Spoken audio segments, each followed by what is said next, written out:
Hello everyone, welcome to my channel. आज के इस वीडियो में हम इस स्टाइलिश कुर्ती की कटिंग और स्टिचिंग सीखेंगे डिज़ाइनर स्लीव्स के साथ। तो इस कुर्ती के लिए मैंने 3.5 मीटर रेयॉन का फैब्रिक लिया है। यहाँ इस फैब्रिक की चौड़ाई 1.5 मीटर की है। आप इसको 44 इंच की चौड़ाई वाले कपड़े से भी आसानी से तैयार कर सकते हैं। तो कपड़े में से सबसे पहले मैंने फ्रंट और बैक बॉडीज़ के पीस कट कर लिए हैं 17 इंच के। फ्रंट के पार्ट को हम यहाँ पे 2 इंच एक्स्ट्रा लेंगे और इसको इस तरीके से फोल्ड कर लेंगे। यहाँ पे हम बटन और काज पट्टी बनाएंगे। तो चलिए अब हम मार्किंग शुरू करते हैं। तो सबसे पहले ऊपर की तरफ हम गले की चौड़ाई का निशान लगाएंगे 3 इंच पे, और इसके बाद हम तीरे का निशान लगाएंगे 7.5 इंच पे। क्योंकि ये हमारा कॉलर वाला नेक है, इसीलिए हम इसकी कंधी डाउन करेंगे 1 इंच। अब इसको गले की चौड़ाई वाले निशान से हम मिला देंगे। जब हम बिना कॉलर के नेक की कटिंग करते हैं तो ये कंधी डाउन हम आधा इंच की करते हैं। तो चलिए अब हम इस पर कटिंग कर लेंगे। तीरा कट करने के बाद अब जो बैक का पार्ट है उसको हम 1 इंच ऊपर की तरफ बढ़ाएंगे और यहाँ पे 1 इंच पे हम बैक नेक की गहराई लेंगे। और जो चौड़ाई है यहाँ पे 3 इंच की है और इसको इस तरीके से हम शेप डाल देंगे। अब जो फ्रंट नेक है उसकी गहराई लेंगे हम 3 इंच की और यहाँ पे इसको गले की चौड़ाई वाले निशान तक इस तरीके से शेप डाल देंगे। इसके बाद फ्रंट बॉडी से हम आर्म होल का निशान लगाएंगे 7 इंच पे और इसको स्ट्रेट जॉइन कर देंगे ऊपर तीरे वाले निशान तक। अब यहाँ से 1.5 इंच पे हम बैक आर्म होल की गोलाई डालेंगे इस तरीके से, और यहाँ से 1 इंच अंदर की तरफ हम अपने फ्रंट आर्म होल की गोलाई डालेंगे। अब यहाँ इसको ऊपर शोल्डर वाले निशान से मिलाएंगे और यहाँ 1 इंच की गोलाई डाल देंगे। अब चेस्ट की मार्किंग के लिए आप चेस्ट मेजरमेंट को 4 से डिवाइड करें और आधा इंच की लूजिंग ऐड करके यहाँ पे मार्क कर लें। चेस्ट की मार्किंग के बाद अब हम कमर की मार्किंग करेंगे। तो उसके लिए यहाँ से 7.5 इंच नीचे की तरफ हम एक निशान लगाएंगे और इस पे अपनी कमर का चौथा भाग प्लस उसमें आधा इंच लूजिंग का ऐड करके मार्क कर लेंगे। इसके बाद चेस्ट और कमर के निशान को हम मिला देंगे। यहाँ पे हमारी स्टिचिंग लाइन आएगी और इसमें 1 से 1.5 इंच एक्स्ट्रा लेके यहाँ पे हम कट करेंगे। अब इसके बाद देखिए जो बैक का पार्ट हमने ऊपर की तरफ 1 इंच बढ़ाया था उसको नीचे से हम स्ट्रेट लाइन ड्रॉ करके बराबर कर लेंगे। तो यहाँ से बराबर करने के बाद हल्की सी कमर की शेप डालेंगे यहाँ से। अब इन निशानों पे हम कटिंग करेंगे। तो कटिंग के लिए सबसे पहले यहाँ पे हम बैक पार्ट की कटिंग करेंगे। तो यहाँ से सबसे पहले हम नीचे से इसको बराबर कर लेंगे, उसके बाद यहाँ पे बैक आर्म होल और नेक की कटिंग कर लेंगे। तो कटिंग के बाद हम फ्रंट पीस को अलग कर लेंगे। फ्रंट पीस में अब हम नेक की कटिंग करेंगे और आर्म होल की कटिंग करेंगे। तो देखिए यहाँ पे मैंने फ्रंट का नेक और आर्म होल कट कर लिया है। अब इसके बाद स्लीव्स के लिए मैंने यहाँ कपड़े को 4 फोल्ड करके रखा है। स्लीव्स की लंबाई यहाँ पे ली है मैंने 16 इंच की और यहाँ पे इस कपड़े की चौड़ाई है 12 इंच की। अब इसके बाद ऊपर से 3.5 इंच नीचे की तरफ हम मार्क करेंगे और इसको हम स्ट्रेट कर लेंगे। कुर्ती के बंद वाली साइड से हम एक और निशान लगाएंगे 3.5 इंच पे। यहाँ पे हम चुन्नटे डालेंगे और यहाँ पे हम आर्म होल की मार्किंग इस 3.5 इंच वाले निशान के बाद से ही शुरू करेंगे यहाँ पर। तो देखिए यहाँ पे हम मार्क करेंगे, जितना भी आपका चेस्ट मेजरमेंट है उसको 5 से डिवाइड करें और उसमें आधा इंच ऐड करके यहाँ पे मार्क कर लें। अब इस निशान को ऊपर यहाँ तक हम इसको स्ट्रेट कर लेंगे। तो देखिए यहाँ मैंने स्ट्रेट कर लिया है। अब बैक आर्म होल के लिए इसके सेंटर में एक मार्क लगाएंगे और आधा इंच बाहर की तरफ बैक आर्म होल की गोलाई डाल देंगे। अब यहाँ नीचे की तरफ कपड़ा हम एक्स्ट्रा ही रखेंगे चुन्नटे डालने के लिए और इसको इस तरीके से हम ऊपर आर्म होल वाले निशान से मिला देंगे। अब इन पे हम कटिंग कर लेंगे। इन निशानों पे कटिंग करने के बाद अब हम फ्रंट आर्म होल कट करेंगे। तो यहाँ पे स्लीव्स को खोल के हम फ्रंट का आर्म होल कट कर लेंगे। अब इसके कफ की कटिंग हम बाद में करेंगे। पहले हम स्कर्ट पार्ट के लिए कपड़े को डबल फोल्ड करके रखेंगे और इसको ट्रायंगल शेप में फोल्ड कर लेंगे। तो देखिए यहाँ पे मैंने कपड़े को ट्रायंगल शेप में फोल्ड कर लिया है। तो जो इसकी बंद वाली साइड है उसके ऊपर हम बैक बॉडी इसकी बंद वाली साइड रखेंगे इस तरीके से। अगर आपके कपड़े की चौड़ाई कम है तो आप सिंपली यहाँ पे मार्क कर लें इसको, लेकिन यहाँ पे मेरे कपड़े की चौड़ाई ज़्यादा है तो यहाँ इस पर मैं प्लेट्स डालूँगी। तो प्लेट्स डालने के लिए हमें यहाँ पे कमर वाला जो पोर्शन है स्कर्ट पार्ट का उसे ज़्यादा रखना पड़ेगा। तो देखिए यहाँ से मैंने 5 इंच नीचे की तरफ मार्क कर लिया है पूरे राउंड में। अब कमर का ये पार्ट एक्स्ट्रा रहेगा तो इसमें प्लेट्स आएंगी। अब यहाँ से हम अपनी स्कर्ट पार्ट की लंबाई लेंगे। तो मेरे मेज़रमेंट में यहाँ पे ये 36 इंच है।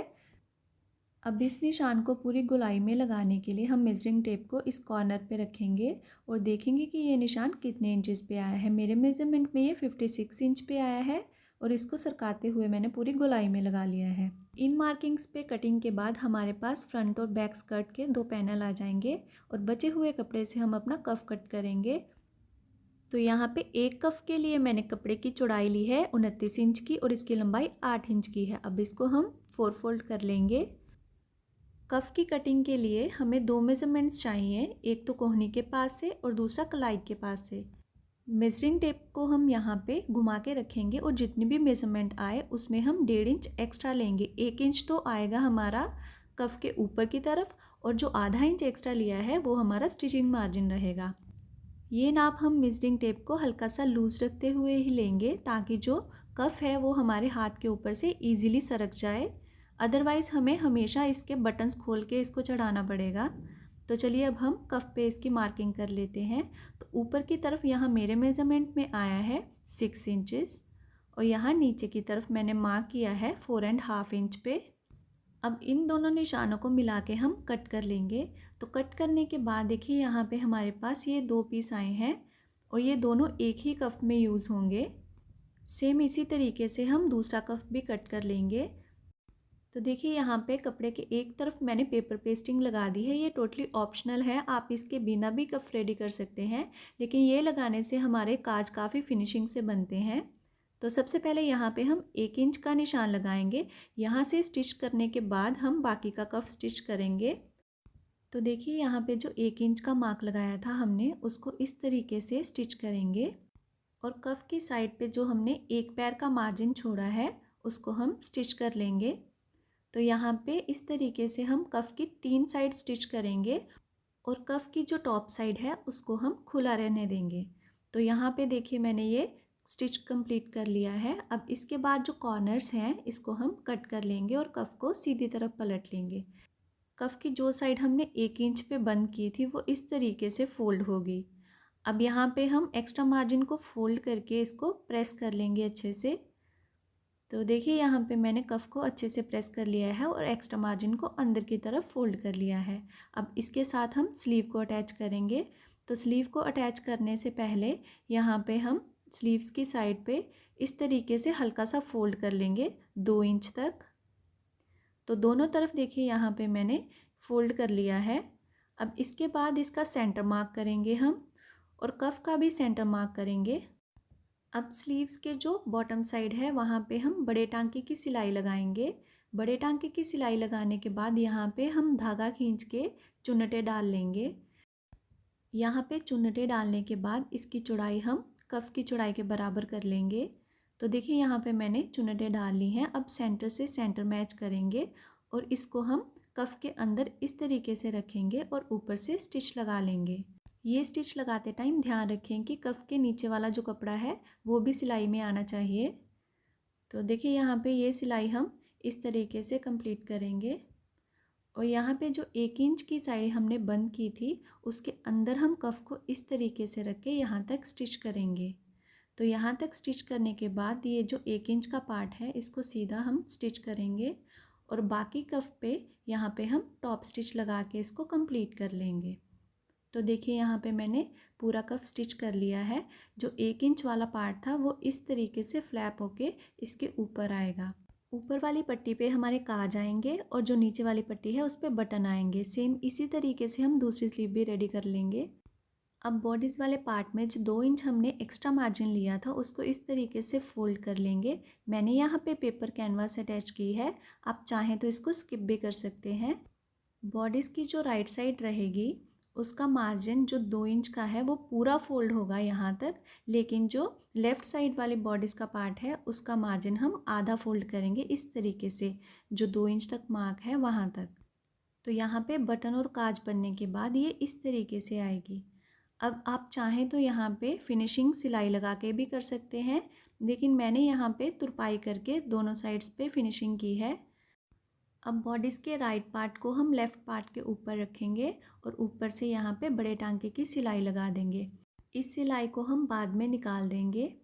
अब यहाँ पे ये सिलाई लगाने के बाद हम शोल्डर ज्वाइन कर लेंगे। तो शोल्डर जॉइनिंग के लिए हम बैक पार्ट को इस तरीके से ऊपर रख के यहाँ पे सिलाई लगा लेंगे। तो देखिए यहाँ पे मैंने दोनों शोल्डर जॉइन करके इनको इंटरलॉक कर लिया है। अब यहाँ इसके साथ स्लीव्स अटैच करने से पहले हम यहाँ स्लीव्स के ऊपर वाली साइड हम चुन्नटें डालेंगे। तो स्लीव्स की कटिंग के टाइम पे जो 3.5 इंच हमने एक्स्ट्रा लिया था वहाँ पे हम बड़े टांके की सिलाई लगा के चुन्नटें डाल लेंगे। तो ये चुन्नटें हमारे स्लीव्स के सेंटर पोर्शन में ही रहेंगी। तो इसके लिए जो बड़े टांके की सिलाई है हम सिर्फ सेंटर वाले पोर्शन में ही लगाएंगे। तो यहाँ पे बड़े टांके की सिलाई लगाने के बाद धागा खींच के हम चुन्नटें डाल लेंगे। चुन्नटें डालने के बाद अब इसको हम बॉडीज़ के साथ अटैच करेंगे। तो यहाँ पे देखिए मैंने पिन से इसको सिक्योर कर लिया है और चुन्नटों को सेंटर में रखते हुए पूरे में पिन से अटैच कर ली हैं। सेम इसी तरीके से हम दूसरी स्लीव के सेंटर में भी चुन्नटें डाल लेंगे और इसको बॉडीज़ के साथ अटैच करेंगे। अब यहाँ पे आधा इंच का मार्जिन रखते हुए हम इसको बॉडीज़ के साथ अटैच कर लेंगे। अगर आपको वीडियो के रिलेटेड कोई भी डाउट हो तो प्लीज़ मुझे कमेंट सेक्शन में बताएं और अगर आपको ये वीडियो अच्छी लग रही है तो प्लीज़ इसे लाइक कर दें और चैनल को सब्सक्राइब कर दें। अब स्टिचिंग के लिए देखिए जो शोल्डर का मार्जिन है उसको हम बैक पैनल की तरफ रख के ये स्टिच कंप्लीट कर लेंगे। सेम इसी तरीके से हम दूसरी स्लीव भी बॉडीज़ के साथ अटैच कर लेंगे। स्लीव्स अटैच करने के बाद अब हम कॉलर अटैच करने के लिए नेक की मेज़रमेंट्स लेंगे। तो यहाँ पे मेजरिंग टेप को इस तरीके से घुमाते हुए पूरी नेक लाइन की हम मेज़रमेंट्स ले लेंगे। मेरे मेज़रमेंट्स में ये 17.5 इंच का आया है। अब इसको हम बुकरम पे कट कर लेंगे। इसके लिए मेरे पास ये बुकरम का पीस है जिसमें से मैंने ऑलरेडी एक कॉलर कट किया हुआ है। आप 3 इंच चौड़ाई की बुकरम का पीस लें यहाँ पे और इस तरीके से 1.5 इंच पे शेप डाल दें यहाँ से। अब यहाँ पे हम अपने कॉलर की मार्किंग करेंगे। तो जितना भी आपके कॉलर की मेज़रमेंट्स हों उसको हाफ में डिवाइड कर लें और यहाँ पे मार्क कर लें। अगर आपको इसके रिलेटेड कोई भी डाउट हो तो प्लीज़ मुझे कमेंट सेक्शन में बताएं। अब यहाँ से इसको इस तरीके से घुमाते हुए हम मार्क कर लेंगे और कॉलर की हाइट यहाँ पे हम लेंगे 1 इंच की। तो यहाँ से हम 1 इंच पे मार्क लगाते हुए हम अपने कॉलर की शेप डालेंगे। आगे से कॉलर को हम हल्की सी गोलाई दे देंगे। अब इन मार्किंग्स पे हम कटिंग कर लेंगे। कटिंग करने के बाद जो बुकरम पे कच्ची सिलाई थी उसको निकाल देंगे और कॉलर को हम डबल फोल्ड कपड़े पे पेस्ट कर लेंगे। तो देखिए यहाँ पे मैंने इसको पेस्ट कर लिया है डबल फोल्ड कपड़े पे। अब नीचे की तरफ हम आधा इंच का मार्जिन रख के इसको कट कर देंगे। तो यहाँ पे देखिए मैंने आधा इंच के मार्जिन से इसको कट कर लिया है। अब जो बुकरम के साथ का मार्जिन है उसको फोल्ड करके हम अच्छे से प्रेस कर लेंगे। एक्स्ट्रा मार्जिन को फोल्ड करने के बाद अब हम कॉलर की शेप में इसी तरीके से पूरे में स्टिच लगाएंगे। ये स्टिच कंप्लीट करने के बाद ऊपर की तरफ जो एक्स्ट्रा मार्जिन है इसको हम कट कर लेंगे। यहाँ पे इसको एक पैर का मार्जिन छोड़ते हुए हम पूरे में कट कर लेंगे। कट करने के बाद देखिए यहाँ पे हम हल्के हल्के कट्स लगाएंगे ताकि ये इजीली सीधी तरफ पलट जाए। सीधी तरफ पलटने के बाद इसको हम प्रेस कर लेंगे और नीचे की तरफ जो एक्स्ट्रा मार्जिन है उसको इस तरीके से फोल्ड करके प्रेस कर लेंगे। तो देखिए यहाँ पे कॉलर को मैंने अच्छे से प्रेस कर लिया है और एक्स्ट्रा मार्जिन को अंदर की तरफ फोल्ड कर लिया है। अब कॉलर को हम कुर्ती के साथ अटैच करेंगे। तो यहाँ पे इसको बटन पट्टी वाली साइड से हम लगाना शुरू करेंगे। यहाँ से हम एक पैर का मार्जिन कॉलर के अंदर की तरफ इस तरीके से रखेंगे और ऊपर से स्टिच लगा लेंगे। इस तरीके से कॉलर बहुत ही फिनिशिंग के साथ अटैच होता है। आप भी इसे ज़रूर ट्राई करें। तो यहाँ पूरे कॉलर का एक पैर का मार्जिन हम अंदर की तरफ रखेंगे कॉलर के और पूरे में ये स्टिच कंप्लीट करके अपना कॉलर कुर्ती के साथ अटैच कर लेंगे। तो देखिए यहाँ पे कॉलर को मैंने कुर्ती के साथ अटैच कर लिया है। अब हम इसका स्कर्ट पार्ट रेडी करेंगे। तो उसके लिए यहाँ पे आधा इंच के मार्जिन से बड़े टांके की सिलाई लगा के इसमें चुन्नटें डालेंगे। चुन्नटें डालने के बाद अब हम बॉडीज़ का सेंटर और स्कर्ट का सेंटर मैच करेंगे और ऊपर से इसको सिलाई कर देंगे। तो देखिए यहाँ पे मैंने फ्रंट और बैक के दोनों स्कर्ट पार्ट अटैच कर लिए हैं। अब इसके बाद हम फिटिंग की सिलाई लगाएंगे। फिटिंग की सिलाई हम कफ वाली साइड से लगाना शुरू करेंगे। तो चलिए मैं मशीन पे दिखाती हूँ आपको इसको हम कैसे स्टिच करेंगे। तो यहाँ पे जो 1 इंच का पार्ट हमने एक्स्ट्रा लिया था उसको हम बाहर रखेंगे और यहाँ पे इस तरीके से स्टिच कर लेंगे। यहाँ से स्टिच हम हल्का सा गहराई में लगाएंगे। तो यहाँ से स्टिच लगाना शुरू करेंगे और इसको हम अच्छे से यहाँ से पक्का कर लेंगे। फिटिंग की सिलाई लगाते टाइम एक्स्ट्रा मार्जिन जितने भी रहेंगे उनको हम बॉडीज़ की तरफ रखते हुए नीचे घेरे तक ये सिलाई कंप्लीट कर लेंगे। दोनों तरफ फिटिंग की सिलाई लगाने के बाद हम बॉटम को भी सिंपली डबल फोल्ड करके अपनी कुर्ती को कंप्लीट कर लेंगे। कुर्ती के घेरे को डबल फोल्ड करने के बाद मैंने कफ में काज और बटन लगा दिए हैं और इसके प्लेकेट में भी मैंने काज और बटन लगा के इसको कंप्लीट कर लिया है। आई होप कि आपको वीडियो अच्छी लगी होगी, तो प्लीज़ इसे लाइक कर दें, शेयर कर दें और मेरे चैनल को सब्सक्राइब कर दें। Thanks for watching.